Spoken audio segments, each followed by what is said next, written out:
Coming up on this week's Chewing the Cud, I'm talking about something that could have gone off with a bang. And I'm bringing you a story about an LGBTQIA plus representation in a well-loved sci-fi series. I swear if this is a Doctor Who spoiler. Well, let's find out if Leigh survives the show.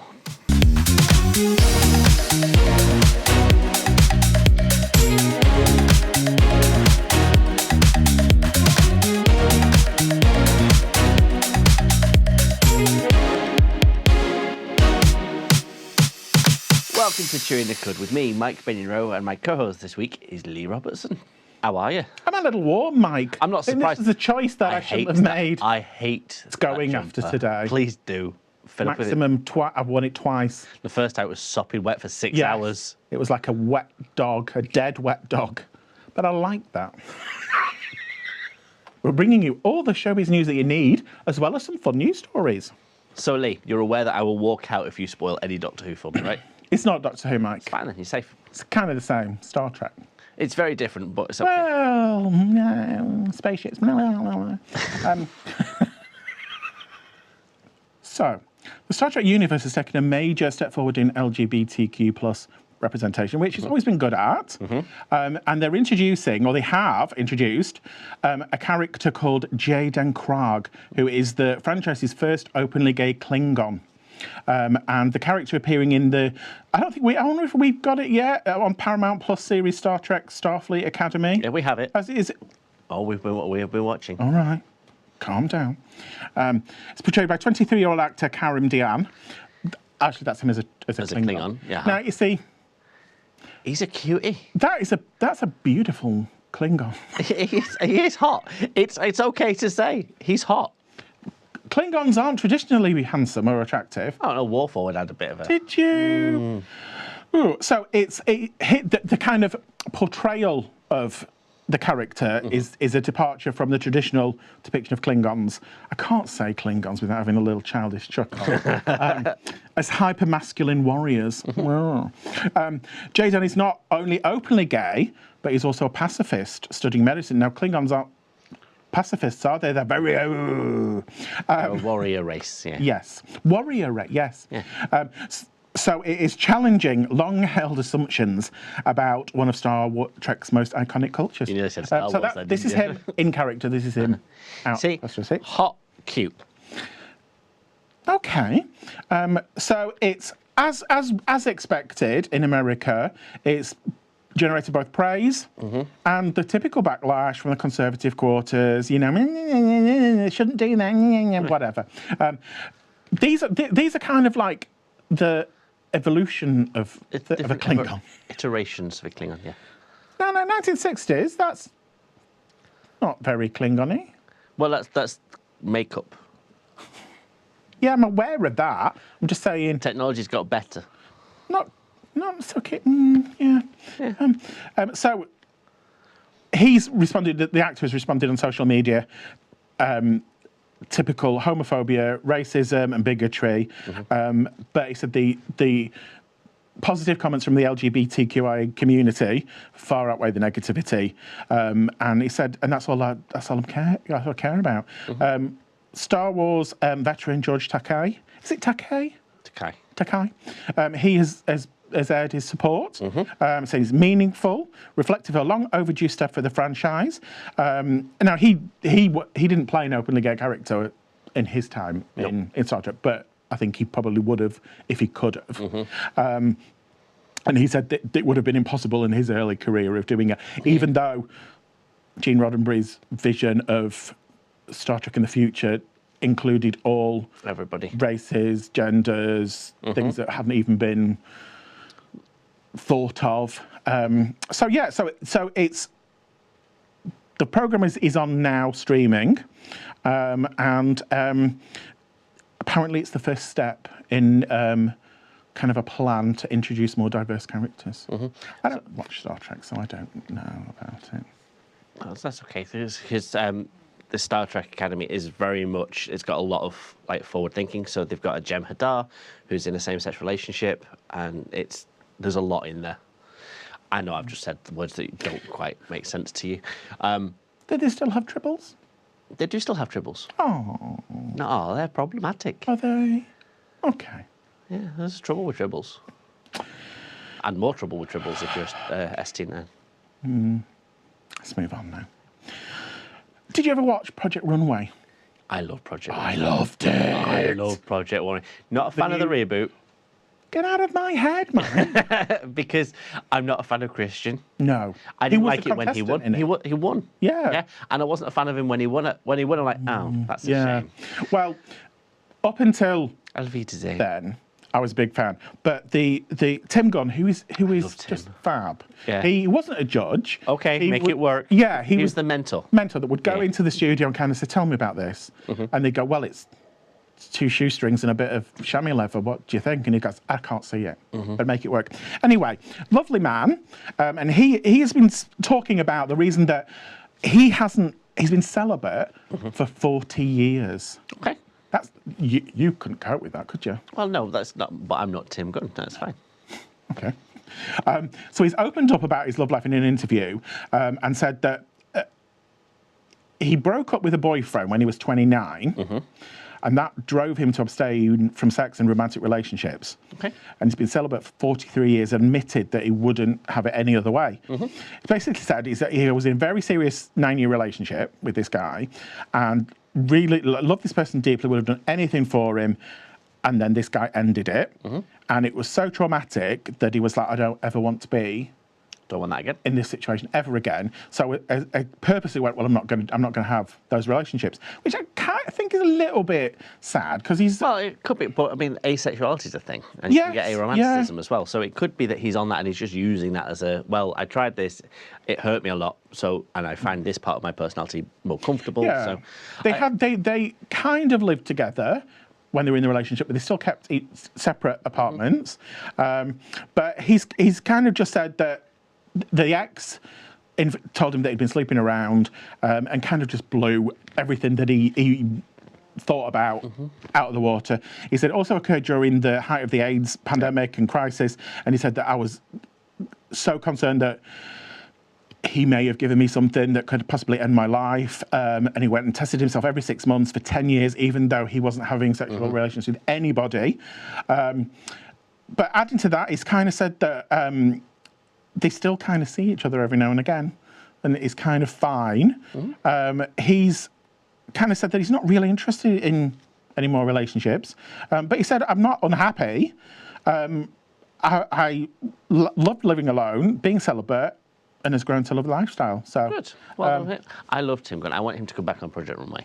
Do you wish he was your daddy? Well, yeah, because my daddy was a homophobic. Wow.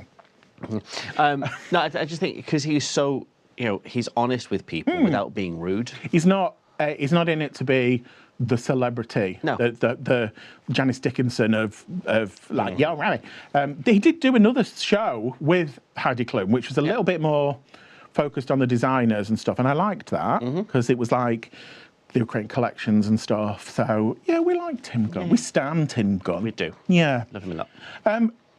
Another American gay icon, some people say, Jane Krakowski. We know her from so many different TV shows over the years.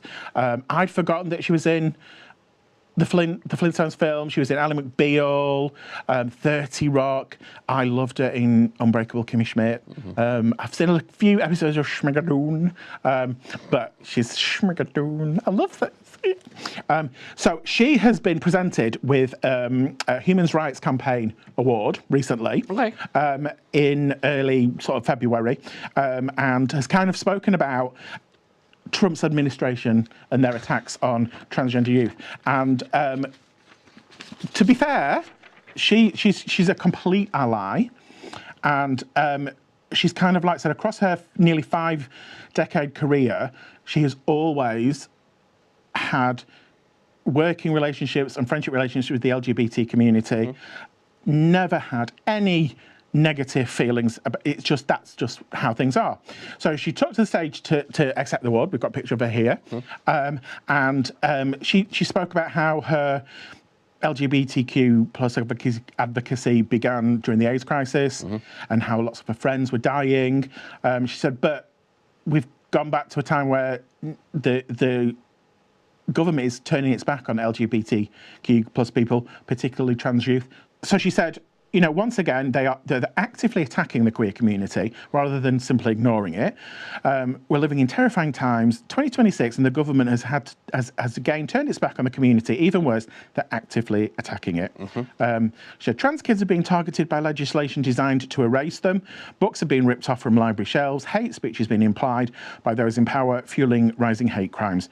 And it's kind of, she said, from those of us who have benefited from this community. So she's like saying, we've made money from celebrities and Hollywood and entertainment have made money from the LGBT community. It's time for us to show up and speak up, which is really good because a lot of celebrities are just staying quiet. Those who perhaps before Trump would have been, oh yeah, we support Pride, we do this, and now just staying quiet. So good for it. It's not a cheery, happy story. It is. I think it is a cheery, happy story because it's saying that we've got somebody fighting our corner. We've actually got allies still out there, and I think especially in America right now, and even in the UK, it's not the easiest of places to be right now. No, and in America, it's a scary thing to speak out because there's that fear that if you do speak out, there are going to be consequences. Trump has had people removed from their shows because they've said stuff about him. The nasty old Cheeto. Dictatorships run like that. Just saying, land of the free. So that's the showbiz news for this week. Yeah, well, thanks for that, Lee. What are you bringing us after the break, Mike? Well, I'm going to be talking about something that could have gone with a big old surprise, so stay right there.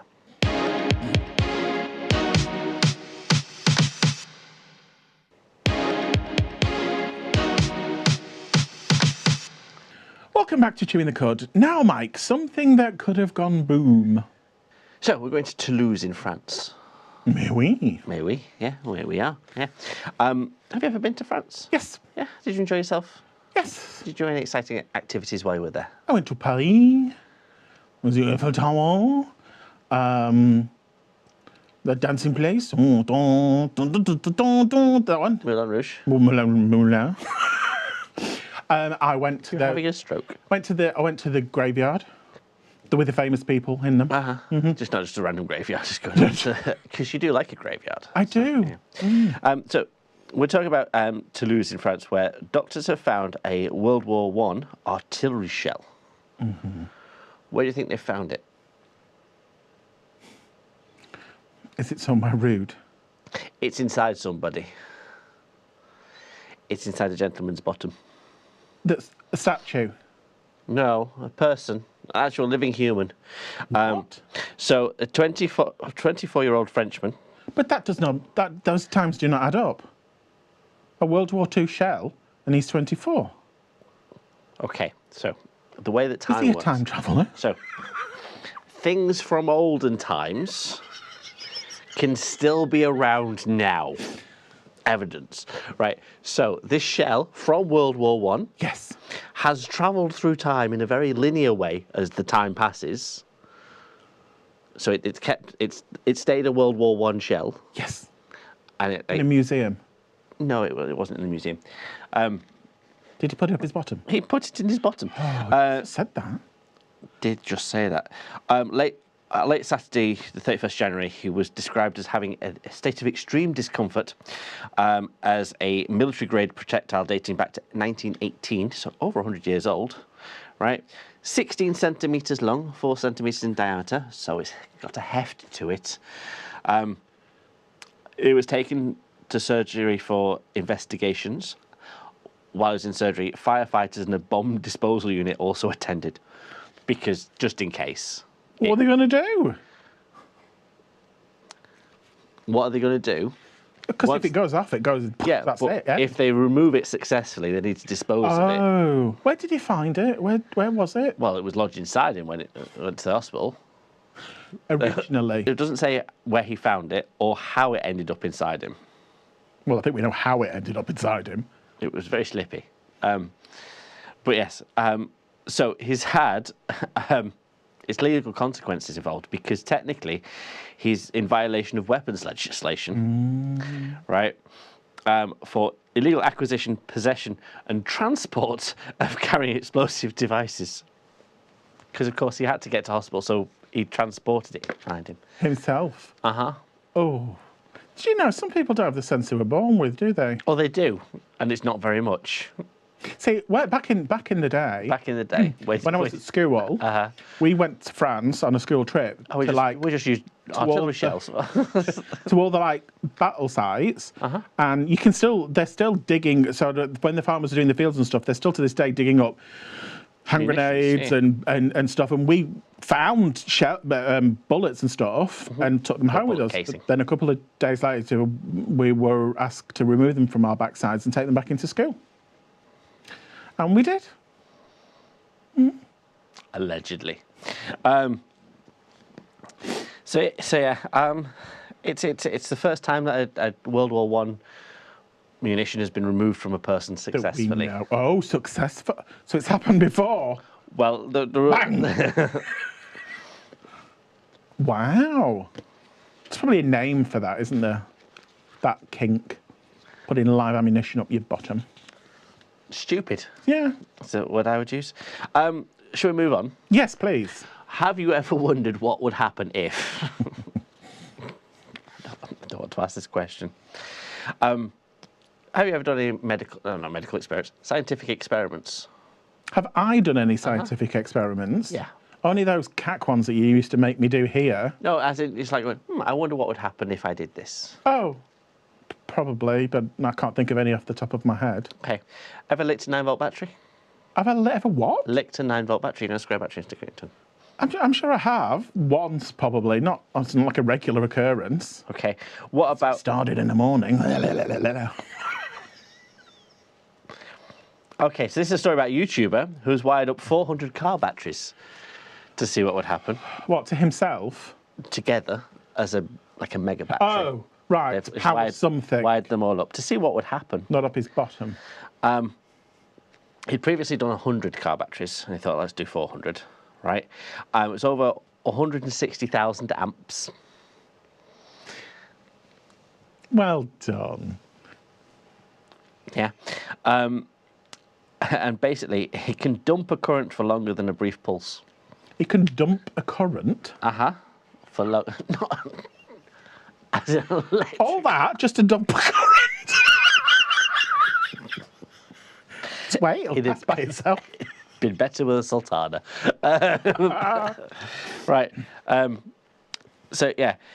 He's basically connected it all up. So you can get capacitors that will give you a huge jolt. But because it's a continual power source, kind of think it's a battery, it'll give you a long current. And so he started to warp things by passing currents through them. So he did titanium, a tungsten rod, and basically things exploded. Is this you? Do you see how he has hair? Is it you in a wig? And he's thin. Look how thin he is. Do you think that's me? Yeah. Is it related to you? Why though? What's the purpose? He used ferrofluid to create a fireball effect, right? And as he was passing electric through things, they would explode and create plasma. Okay. You're not interested, are you? No, I think it's a little concerning that somebody is just doing that for the sake of it. To see what would happen. Yeah. Yeah, you were him. I mean, your child just gluing batteries together and putting frogs on it and stuff, seeing what happened. I think you're telling a little bit about yourself there. I wasn't. I wasn't allowed glue. You were the kid with a empty 2-litre bottle of pop, weren't you? And some rose petals. I'm making rose petals. Oh my God, I was going to say that I used to make perfume. You used to put daisies in an empty pop bottle. Lavender. Shake it rose up. Petals. Squishy, squish, squish. And then shake it up. And then try and sell it to people at the top of the path. Was that some perfume? Was trying to sell it to people while putting it on. I literally came out of the womb going, na na da da. While putting it on yourself as well. Going, I smell like a princess. Beautiful, beautiful, yeah. Hey, anyway. Moving on. Venice has a problem. Not enough handmade perfume. Yes, that's exactly what that place needs. More handmade perfume. No, they're being invaded. By who? By a sea walnut, also known as the cannibal comb jellyfish. A cannibal jellyfish? Yeah. It's described as cannibalistic and harmful to fisheries because despite being called a jellyfish, it's not a jellyfish. It's a comb jelly. Okay. It's come over as ballast from cargo ships, as eggs and dumped in, right? It eats its own young. Nice. When there's any kind of food slight scarcity, it just goes nom nom nom nom nom. And has a temporary anus that appears to expel waste and then disappears. Well, have you got the details of where I can find them? Venice. Venice. I've been to Venice, never saw any anuses. No, because they're temporary. They're temporary. Temporary anus? Temporary anuses. How do you know when... Do you just go, oh? Because things fly out of it and then it seals up. Okay. The lagoon suit it so it can thrive in a wide range of temperatures and salinity because of salt. Oh. I knew I'd have to explain that to you as soon as I said the word. It's like salt. And researchers are claiming that that climate change is fueling its ability to stay. Okay. We do know that when it was COVID, dolphins came back. Yes. So it makes sense that if it's not clean, bumless, jellyfish will come. Yes. Can you eat them? You can eat anything, whether you should eat them. Can you? Is it like something? Oh, well, that's not so bad because we can fish them out, eat them, fry them. It doesn't say on here whether they're poisonous or not, or whether they're delicious. It's just an ecological nightmare because it'd be awful if you like said, yeah, you can eat them, and then you started eating it, and all of a sudden a bumhole appeared. That's all we have from the show this week. Thank you for watching, and we will see you all soon.